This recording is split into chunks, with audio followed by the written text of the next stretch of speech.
Fėjų pasakos. Seniai į fėjų slėnį užsuko keliaujantis pasakotojas.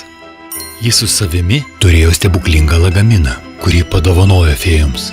Papasakojęs apie lagamino galias ir atskleidęs burtažodį, pasakotojas iškeliavo.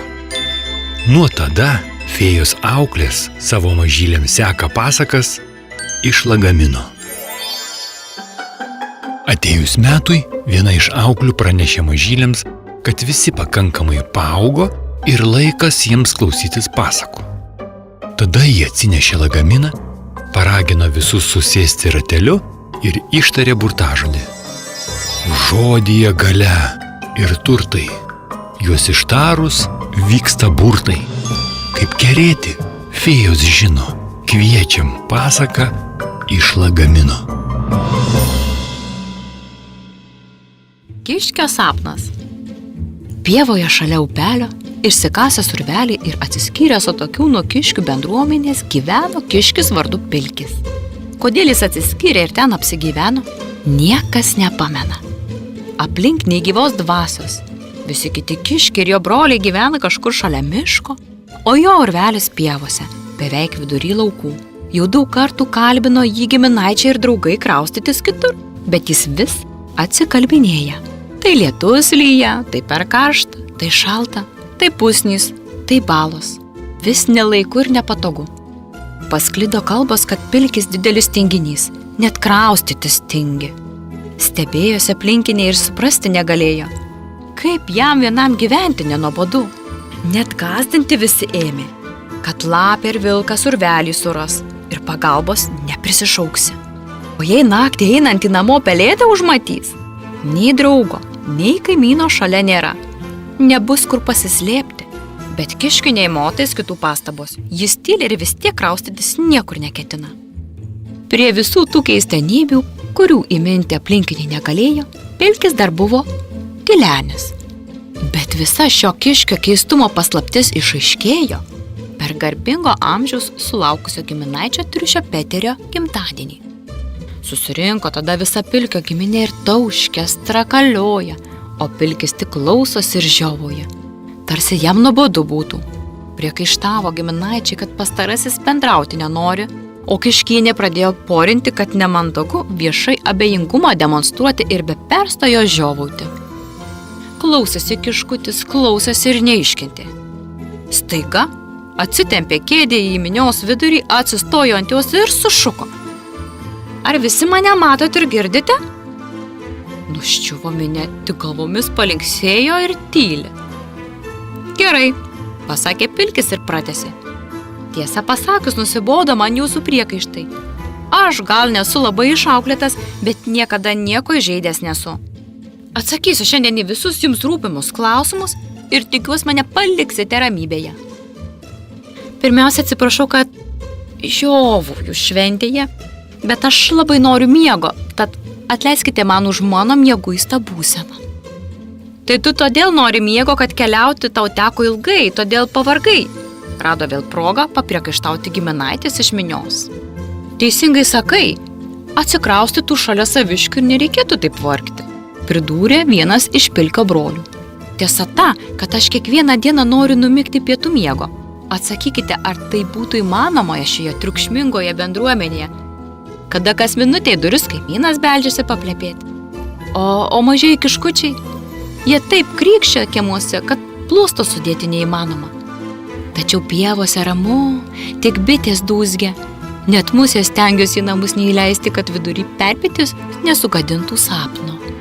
O kadangi šiandien neteko dieną nusnausti, tai dabar kalbant apie miegą, net saldu darosi, pasakė Pilkis ir vėl nusižiovavo.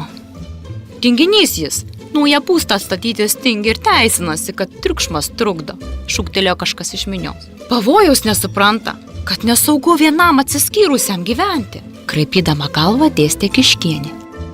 Tinginys sakot? Pavojaus nesuprantu.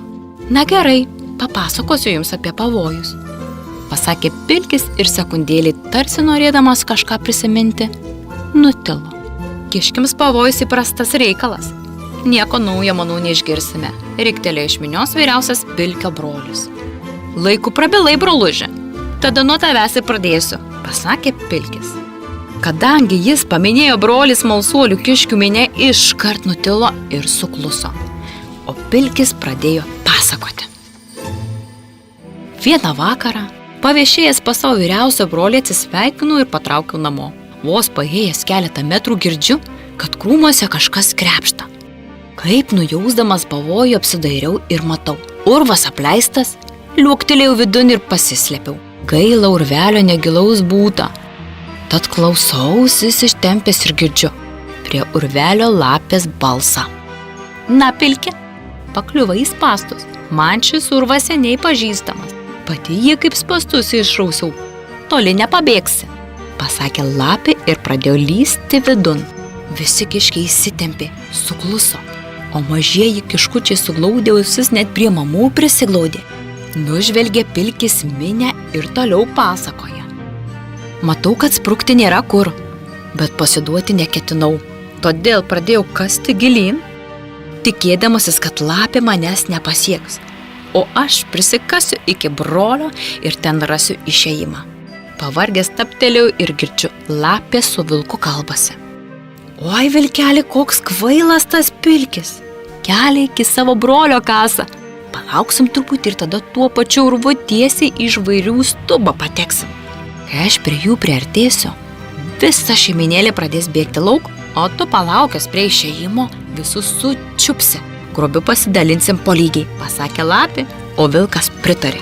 Pilkio brolis net susigūžė iš baimės, juk jis nieko apie tai nežinojo. Bet Pilkis pasakojo toliau. Supratęs, kad keliu broliui pavojų, pasukau į kitą pusę. Bet lapės klausa labai gerai ir išgirdusi, kur po žeme rausiuosi, ji kikendama toliau porino vilkui. Oi, brolyti, Pilkis pakeitė kryptį ir dabar kasasi link kaimyno, o ten tikra riebuilių šeiminėlė, tai dar geriau nei jo brolis žvairys, pasakė lapė, o vilkas net balsu kvatojo. Tuo tarpu man stojo širdis iš baimės. Kol Pilkis pasakojo, brolio kaimynė vaikučius į glėbį susikvietė ir pagalvojusi, kad per plauką nuo mirties buvo pradėjo dusti iš jaudulio. Tiesą sakant, visi kiškiai žino, ką reiškia, kai tave vejasi. Tada nė vienam iš įtampos kojas pakirto. Tada Pilkis pasilenkė, atlenkė ausį, parodė randą ant kaktos ir tęsė toliau. Supratau, kad esu sekamas net po žemę. O kur kastis, nežinau. Kur be pasuksiu, galiu pataikyti į kažkieno urvelį. Todėl nusprendžiau tyliai kaip tik įmanoma grįžti atgal ir kai priejusi išėjimą sprukti, kiek kojos neša. Kas bus? Tas. Tiesą pasakius, man atrodė, kad planas pavyko, nes grįžtant iš kastų mano urvu, nesigirdėjo lapės ir vilko balsų. Pamaniau, kad jie mane pametė. Priėjęs išėjimą, aš visų greičiau striktelėjau laukan ir tik capt man lapė už kojos. O aš su kita kojoje, kad spyriau lapė tiesiai į jos ilgą nosį. Ta mane paleido ir kad suriks iš skausmo. Išgirdė šauksmo vilkas atskubėjo, norėjo mane sučiupt. Aš tik liukti į orą, tiesiai jam ant nugaros. Įsikibau į keterą ir nepaleidžiu. Sukosi vilkas, kaip vijurkas, kol jam galva apsisuko. Apsvaigęs griuvo tiesiai ant lapės, aš tik išgirdau, kad jos net kauleliai subarškėjo. Pamatęs, kaip tie du vartosi, sprukau kuo tolyn į tamsą ir, kaip matote, esu sveikas ir gyvas. Kiški net krūpčiojo nuo įtampos, nes daugumai teko nuo lapės sprukti ir ne vienas jos nagų yra išvengęs. Bet išgirdę, kad Pilkis nelygioje kovoje laimėjo, daugelis matyt drąsa suabejojo. Tai jau tikrai. Imsimės ir patikėsim, kad tu vienas lapę ir vilką nugalėjai.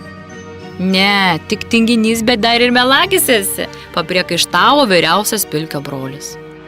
Aš dar nebaigiau pasakot, o tu ir vėl mane kaltini, broli, atsakė Pilkis.